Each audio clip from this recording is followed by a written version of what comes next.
Jane Austen was born into a lively English household where conversation flowed easily across the dinner table, books rested close at hand, and quiet observation became a daily habit that slowly trained her mind to notice how people spoke, behaved, judged one another, and sometimes misunderstood themselves. Growing up in the countryside of Hampshire, surrounded by rolling fields, modest villages, and social gatherings that felt both intimate and restrictive, Jane learned early that small communities could contain dramas as powerful as any grand palace or battlefield. While other children played noisily outdoors, Jane often listened, watched, and quietly laughed to herself, storing away moments of pride, awkwardness, kindness, and foolishness that would later reappear in stories, wearing new names and prettier clothes. Her family encouraged reading, writing, and playful creativity, which allowed Jane to write short pieces filled with exaggeration and wit,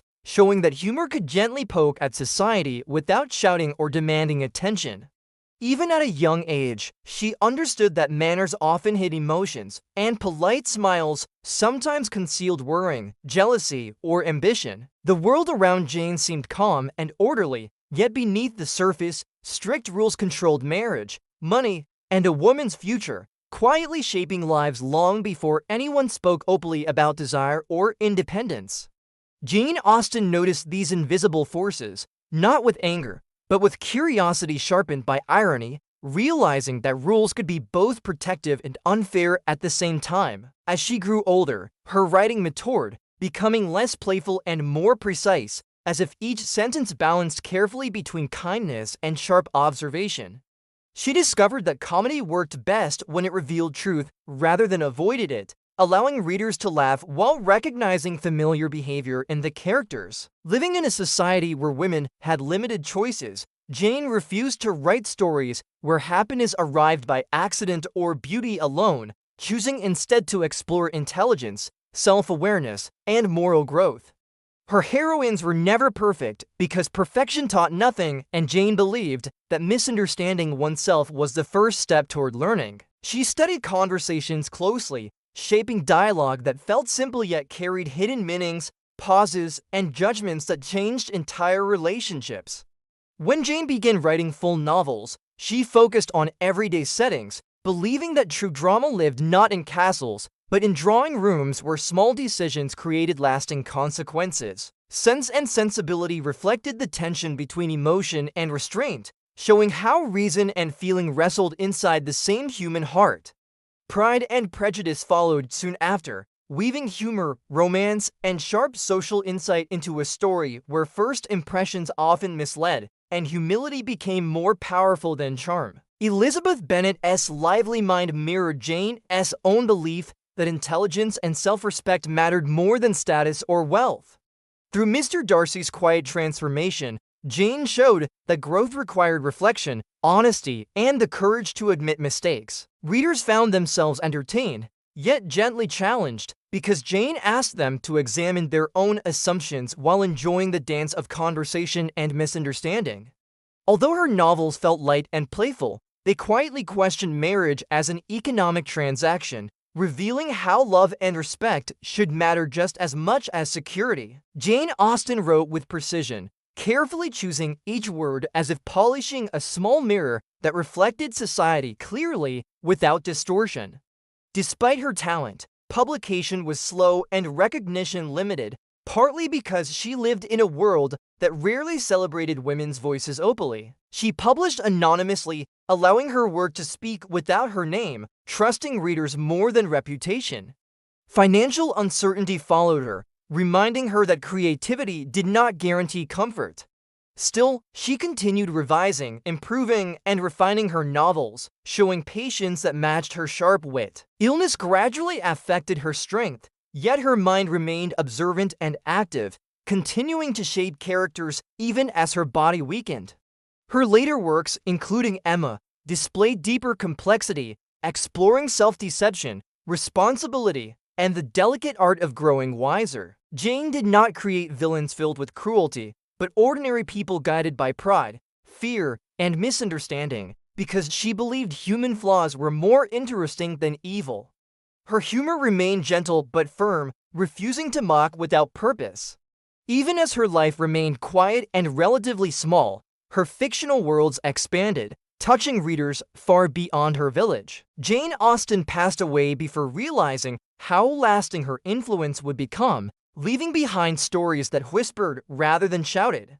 Yet those whispers proved powerful, continuing to echo through generations of readers who recognized themselves within her pages. Her legacy rests not in dramatic events, but in careful observation, thoughtful humor, and an unwavering belief that understanding oneself could change everything.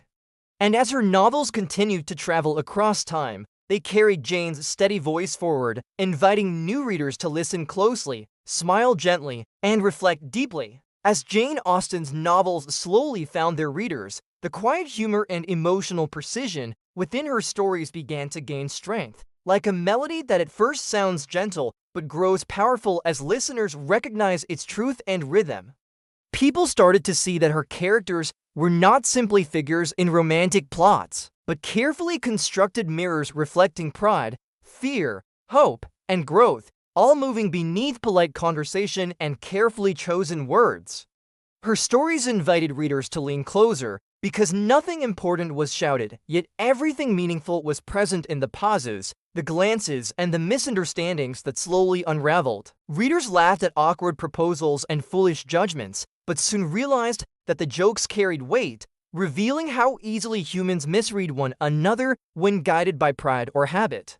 Jane Austen's brilliance lay in turning small moments into emotional turning points, where a single letter, a brief walk, or a quiet realization could alter an entire future. As time passed, her novels traveled beyond England, crossing oceans and centuries, finding new audiences who recognized that human nature had not changed as much as clothing styles or manners.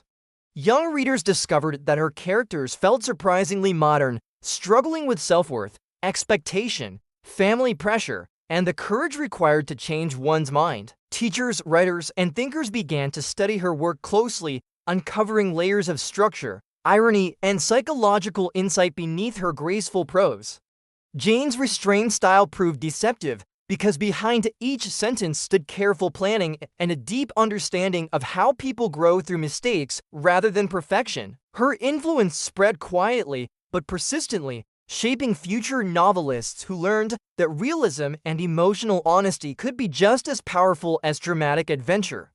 Stories inspired by her themes appeared again and again, proving that her ideas about love, respect, and self-knowledge refused to fade. Adaptations transformed her novels into plays, films, and modern retellings, each new version revealing how flexible and enduring her storytelling truly was.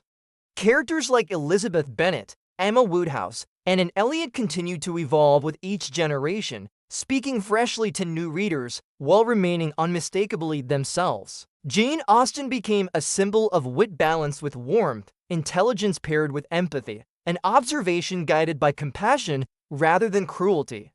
Her writing showed that strong voices did not require loud declarations, and that insight could arrive wrapped in laughter. Though she never stood on grand stages or addressed crowds, her influence grew larger than she could have imagined, proving that quiet determination could outlast fleeting fame.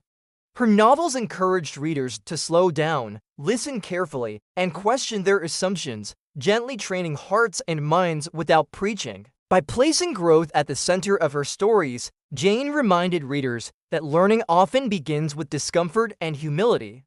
She honored intelligence without arrogance, kindness without weakness, and love without fantasy.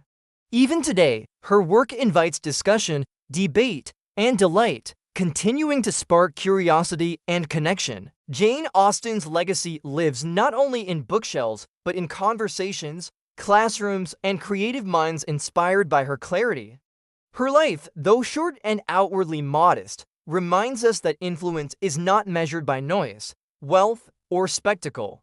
Instead, her enduring power comes from careful attention, steady craft, and the courage to write honestly about the human experience. Through her characters' journeys, readers learn that growth often arrives quietly, disguised as reflection or regret. Jane Austen turned observation into art, restraint into strength, and humor into wisdom. Her voice continues to guide readers toward empathy, encouraging them to look beyond appearances. Each generation rediscovers her not as a distant classic, but as a thoughtful companion. The worlds she created remain alive because they speak gently yet clearly about universal truths.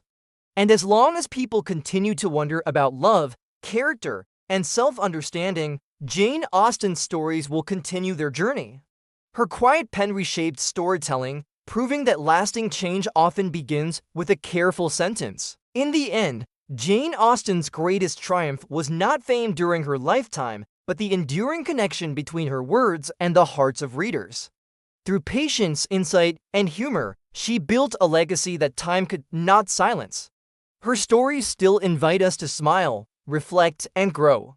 And in that lasting invitation, Jane Austen continues speaking calmly and brilliantly across centuries. She reminds us that true strength can be gentle, that laughter can hold wisdom, and that understanding oneself remains one of life's greatest adventures.